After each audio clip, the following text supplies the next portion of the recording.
하나님 말씀은 예레미야 18장 7절부터 10절까지의 말씀입니다. 우리 사실은 이 성경 구절이 어렵지 않기 때문에 읽으면 오늘 설교 내용이 다 들어 있습니다. 같이 한번 읽어보겠습니다.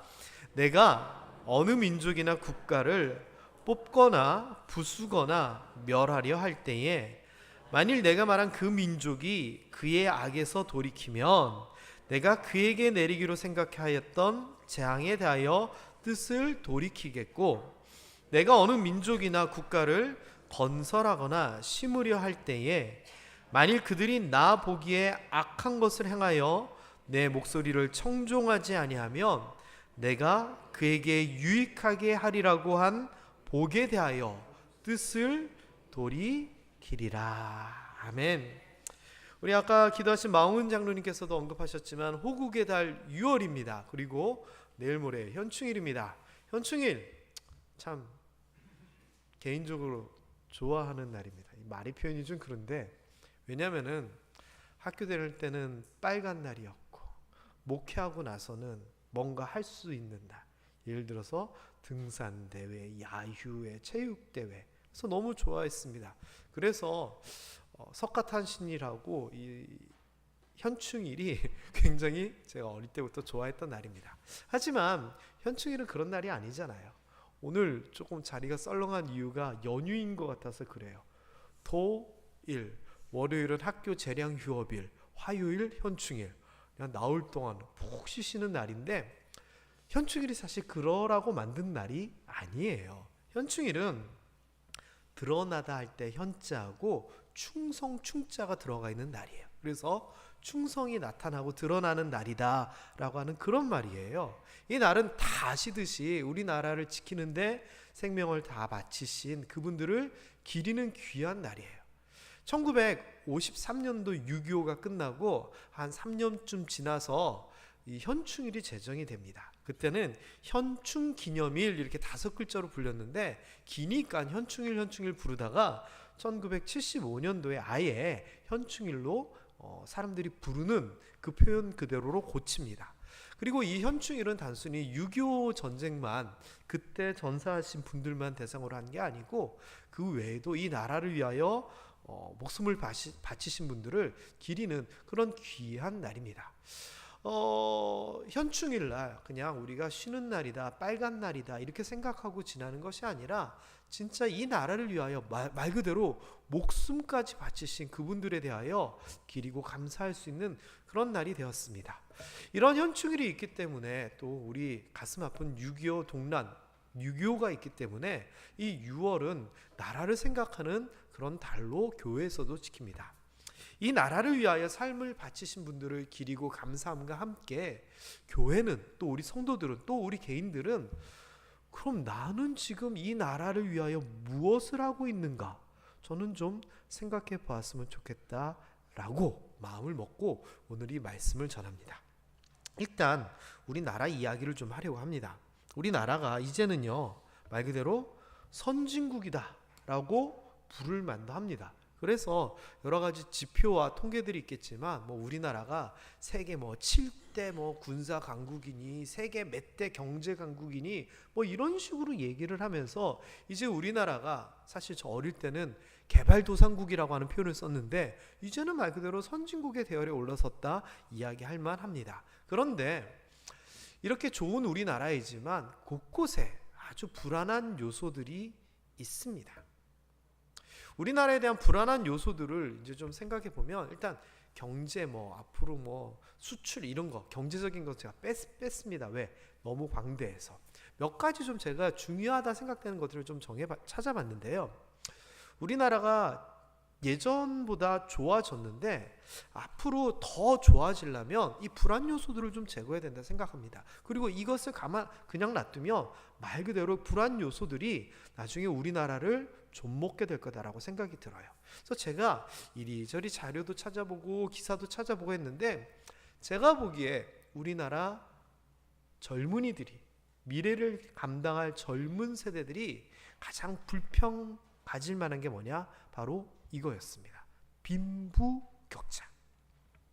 여러분, 지금으로부터 한 50년 전 1970년대 못 살던 사람들도 잘 사는 방법이 있었습니다. 그게 뭐였죠? 네?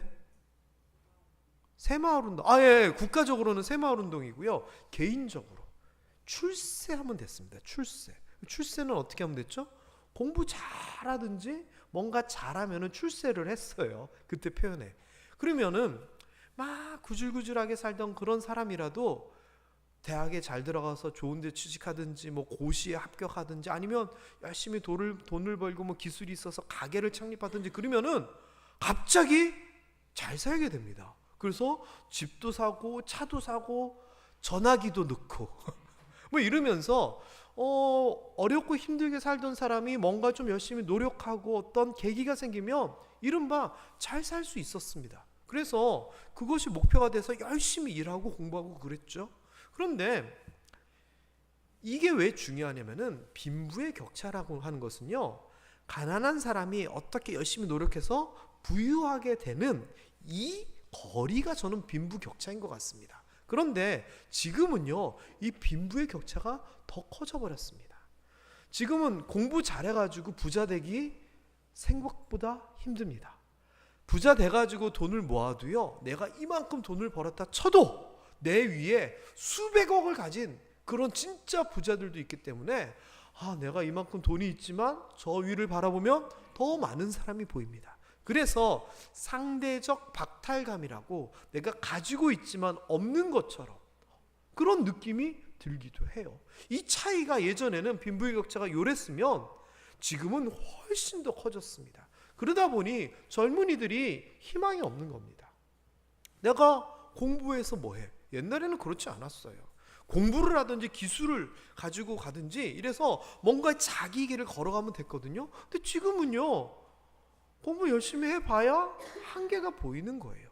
기술을 가져봐야 한계가 있는 거예요. 그래서 청년들이 뭐 하느냐? 코인 투자하는 거예요. 왜? 그거는 기존의 방법이 아닌 한 명이건 두 명이건 펄쩍 뛰어 올라가는 사람이 있거든요. 그러니 이 청년들이 내가 과연 저만큼 부유하게 행복하게 살 수 있을까에 대한 소망과 비전을 놓아버리는 겁니다.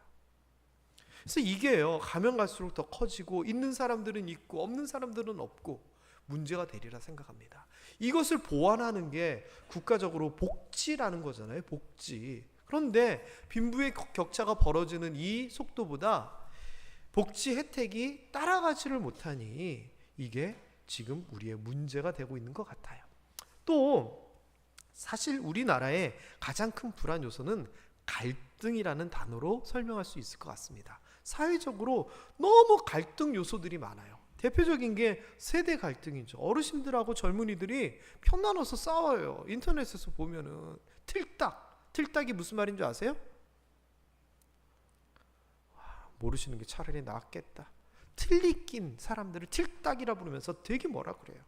나이 든 사람들이 틀딱들은 조용하고 있으라고. 젊은이들이 이런 표현을 써요. 어르신들은 야, 우리가 이뤄놓은 것을 너네 갖고 받아놓고서 그런 식으로 하냐, 버릇장머리 없는 것들 이러면서 이 갈등이 있어요.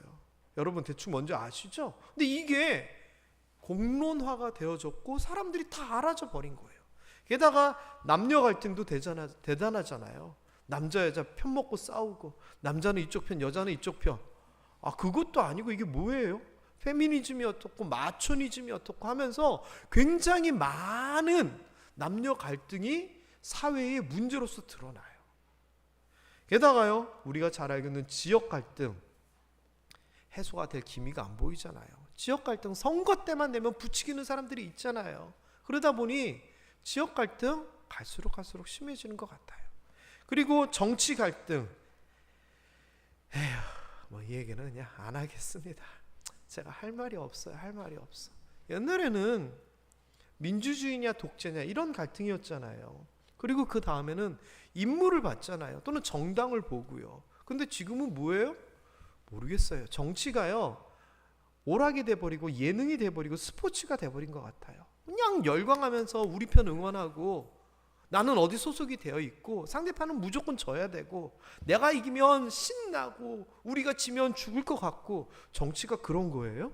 아니잖아요. 정치는 이 나라를 다스리는 사람들을 위해서 국민들이 선택하고 응원하고 견제하고 비판하는 게 정치인데, 지금은 그게 아니라 패거리 그런 문화가 돼버리는 것 같아요.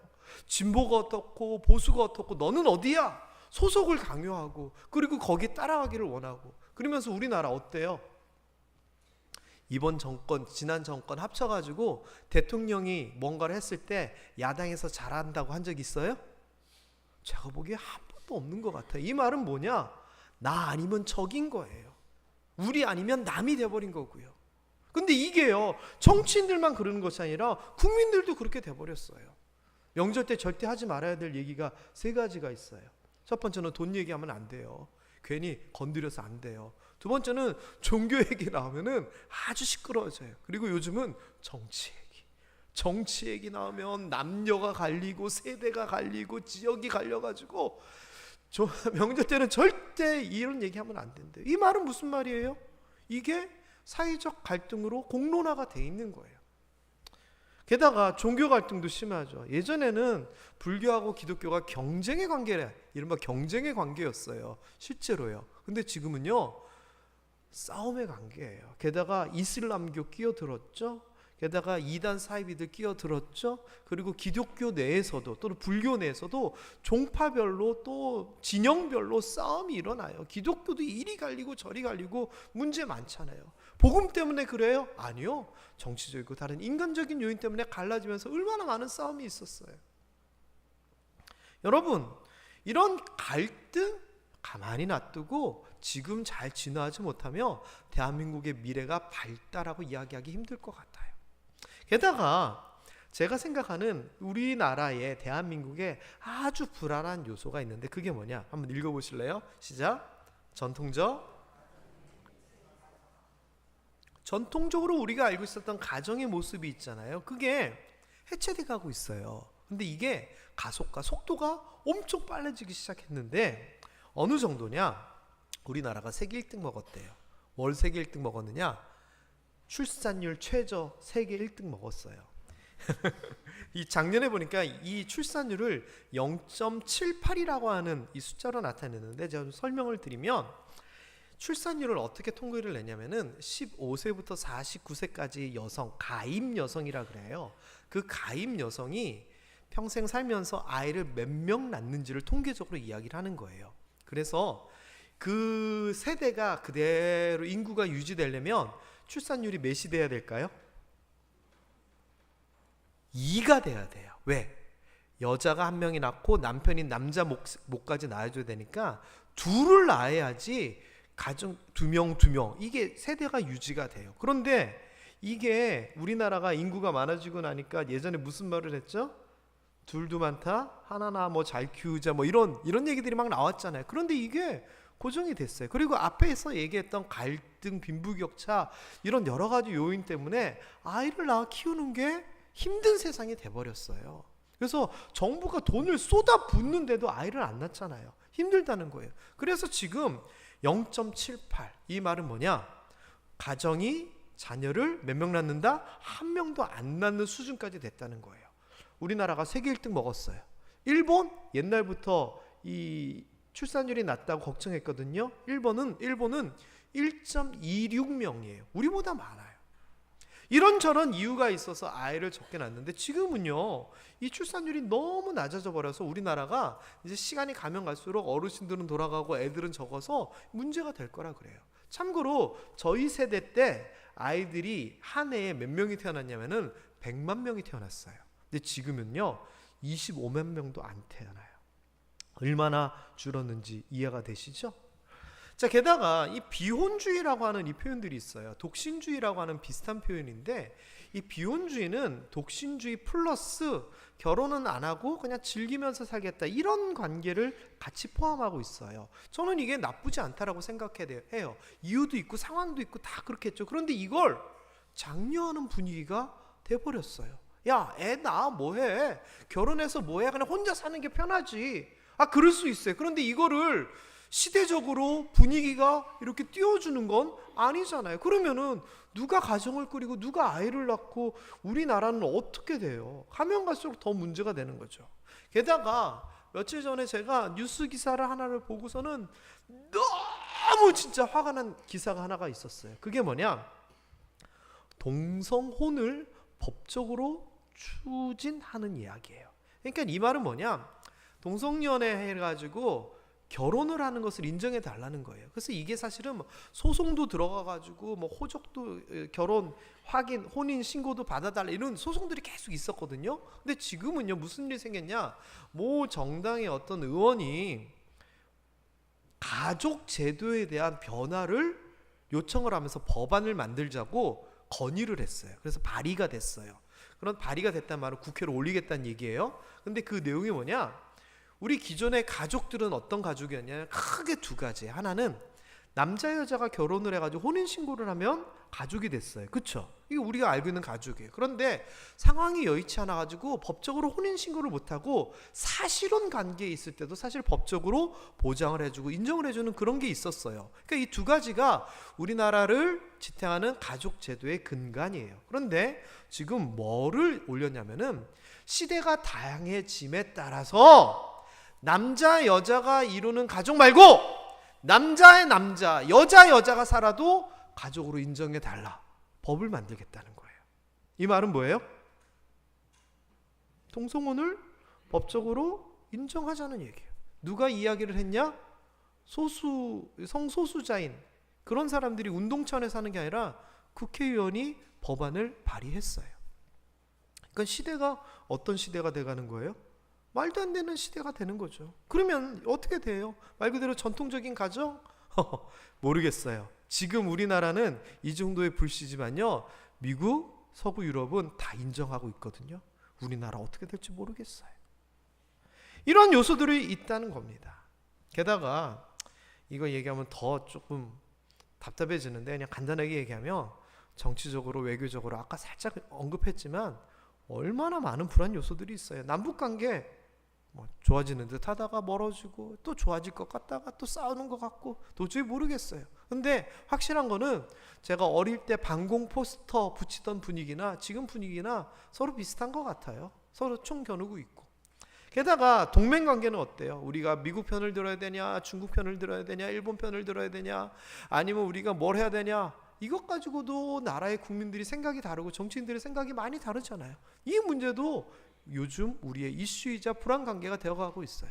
자, 이런 요소들을 우리나라가 가지고 있다면 이러한 대한민국에서 사는 기독교인들, 우리들은 그럼 어떻게 해야 될까요? 어떻게 해야 될까요, 여러분? 좀 원론적인 이야기를 좀 해볼까요? 일단 성경적인 가치관을 우리가 확실하게 가지고 있어야 돼요. 정치, 외교, 성, 이런 여러 가지 것들에 대해서 성경에서 뭐라는지 알고 우리가 그 생각을 똑바로 해야 돼요. 그리고 두 번째는 교회가 영향력이 있어서 올바른 소리를 낼 때 사회에서 뜨끔 이렇게 좀 알아듣게끔 우리가 그런 역할을 해야 되는데 그게 좀 안 되죠. 그리고 이런 표현을 썼어요. 1등 성도 1등 국민. 우리가 올바른 크리스찬으로서 국민으로서도 올바른 역할을 하자. 이런 걸 가지고 뭘 어떻게 해야 되겠다. 원론적인 이야기를 할 수 있을 것 같아요. 자, 근데 오늘은요. 성경에 있는 이야기를 좀 해보려고 해요. 성경에 있는 제대로 된 이야기. 이 나라를 위해서 지금 여기서 우리가 뭘 해야 되는가. 그러려면 나라, 국가와 하나님과의 관계에 대한 일단 관계 정립이 필요해요. 성경에서는 아주 간단하게 얘기해요. 하나님이 다스리신다고. 하나님이 살피신다. 하나님이 심판하시고 다스리신다. 시편 96편에서도 하나님께서 다스리시고 공평하게 심판하신다라고 얘기해요. 그러니까 성경에서는 이 나라를 주관하시고 흥망성쇠를 이루시는 분이 누구다? 하나님이다라고 얘기를 해요. 세상 사람들은 안 믿을 수 있어요. 그런데 우리는 그리스도이니까 하나님이 이 나라와 연관이 있구나, 우리나라와 연관이 있구나, 우리는 생각해야 돼요. 게다가 아까 봤던 이 예레미야 18장 7절부터 10절까지는 뭘 얘기하고 있느냐, 아주 하나님이 이 세상 나라에 대한 하나님의 생각과 약속을 이야기하고 있어요. 예를 들면 어느 민족이나 국가를 하나님이 뽑아버리거나 부숴버리거나 멸망시키려고 마음을 먹어요. 누구처럼? 이스라엘 백성들이 광야에서 불평불만할 때 모세에게 야, 내가 싹 쓸어버릴까? 이렇게 하잖아요. 그렇게 마음먹을 때가 있다는 거예요. 또는 실제로 멸망한 소돔과 고모라처럼 하나님께서 그렇게 마음을 먹으실 때가 있다는 겁니다. 그런데 그때 그 민족이 그 악에서 돌이키면 하나님께서 재앙을 돌리겠다는 겁니다. 반대로 어느 민족 국가를 건설하거나 심으려 할 때, 예를 들면 유다 왕국, 하나님께서 다윗을 통하여 영원히 계속하겠다고 약속하셨잖아요. 근데 조건을 거셨죠? 뭐죠? 하나님의 말씀에 서 있으라고 조건을 거셨는데 이 얘기예요. 이렇게 하나님께서 복 주려고 마음 먹었더라도 악한 것을 행하고 청종하지 아니하면 내가 유익하게 하리라라고 하면서 마음 먹은 복을 돌이키겠다라고 얘기해요. 우리가 이것을 제대로 명심해야 된다는 거예요. 이 나라도 동일해요. 하나님께서 우리나라를 벌하시려다가도 우리가 돌이키면 하나님께서 마음을 거두시고, 우리나라를 복 주시려다가 우리가 죄를 지으면 그것을 또 거두신다는 거예요. 그러면 어떻게 해야 될까요? 우리 그럼 어떻게 해야 돼요, 여러분? 이제 대충 큰 거는 알겠는데 구체적으로 우리는 그럼 어떻게 해야 될까요? 어려우시죠? 그래서 제가 정답을 준비했습니다. 정답은 이어지는 11절에 나옵니다. 읽어볼까요? 시작.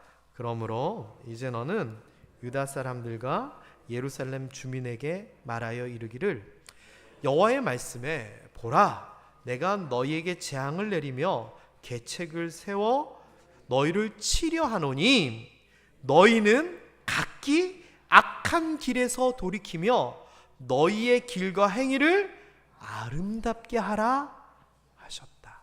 이 말이에요. 어떻게 하라고요?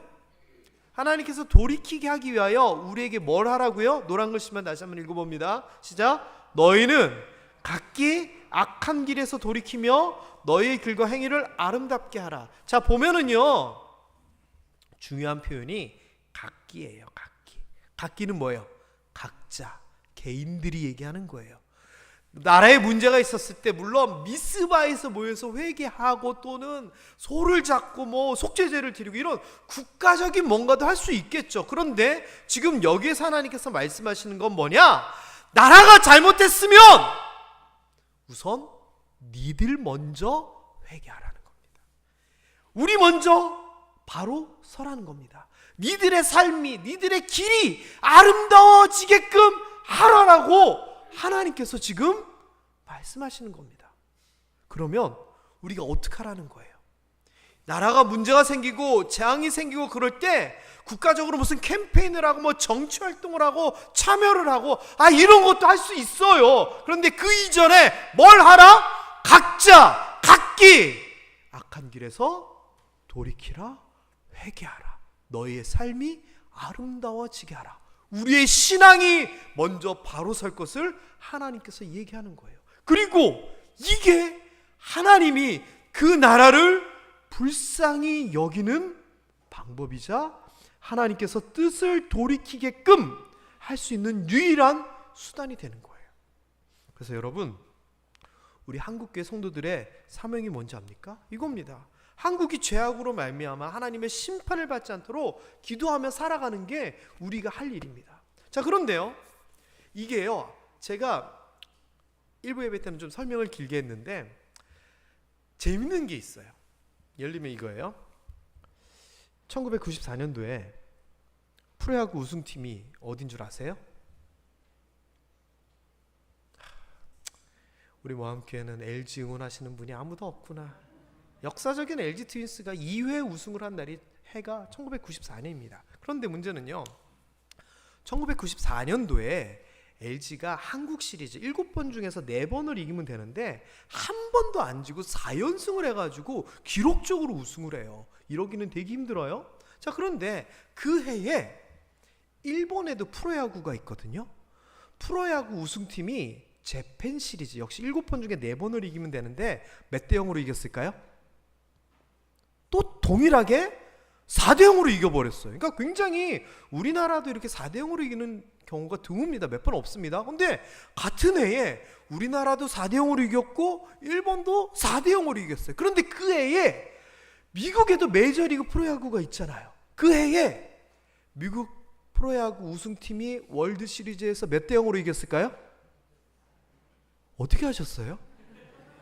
근데 진짜 신기하게 그 해에 세 나라 프로야구 최종 결승전에서 다 4대 0으로 이겨버려요. 그러면 이게 관련이 있어요, 없어요? 관련이 있어요, 없어요? 관련은 없는데 기가 막히게 신기한 일이잖아요. 그쵸? 예를 들면 이런 거예요. 오늘 모함교회 성도들이 예배에 참석했는데 아니 짜고 한 건 아닌데 다 머리에 노란 핀을 꽂고 왔다. 그럼 야 신기하다. 이게 어떻게 이런 일이 있을 수 있을까? 이런 거잖아요. 그런데 그만큼 신기한 게 있는데 그게 뭐냐? 한국 교회와 대한민국과의 관계예요. 제 얘기가 아니라 교회에서 학자들이 조심스럽게 얘기하는 건데 이거는 물론 순전히 기독교적 관점으로 얘기를 하는 거니까 뭐 영상을 보거나 뭐 다른 일로 오해하지 마세요. 이게 관계는 없는 듯한데 희한한 흐름이 있어요. 뭐냐? 일단 대한민국에 한 200년 전에 기독교가 들어왔잖아요. 선교사들이 들어오고 막 포교를 하고 선교를 하고 그렇게 됐는데 조선왕조가 핍박을 하고 피를 흘려요. 그래서 조선왕조가 어떻게 됐느냐? 망하게 돼요. 그 연관성은 몰라요. 그런데 기독교가 한참 힘들 때 조선도 힘들면서 망하게 돼요.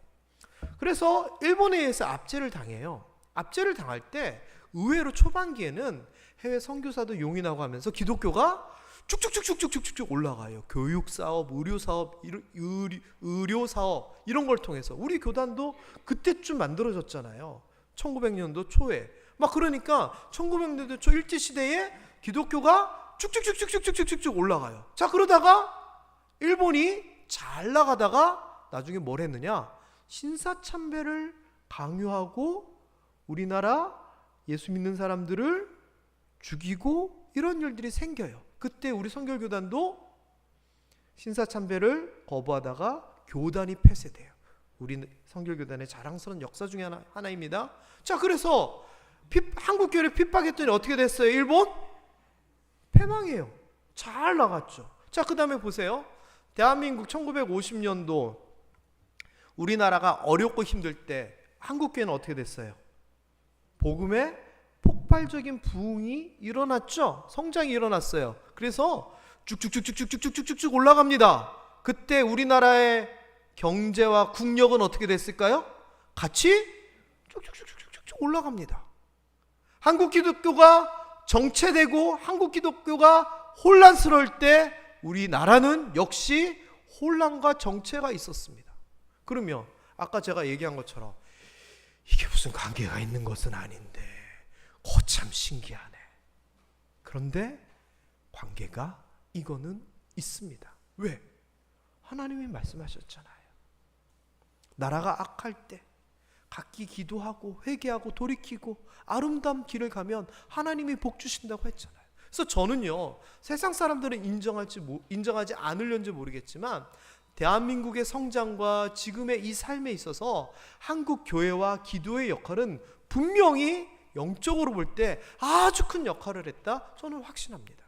그러니까 지금 이 시대가 어렵고 힘들다는 것은 반대로 얘기하면 한국 교회가 어떻다? 어렵고 힘들다는 얘기예요. 왜? 같이 흐름이 있었으니까. 그래서요 저는 우리들의 사명이 뭐냐? 구체적으로 우리가 어떻게 되느냐? 이겁니다. 나 자신이 먼저 죄에 대해서 승리하고 바로 서야 된다. 이게 아까 얘기한 예레미야서 18장 7절부터 10절 그리고 그 뒤에 나오는 11절의 이야기예요. 나라를 위한다면 내 자신의 신앙을 먼저 돌아보라는 겁니다.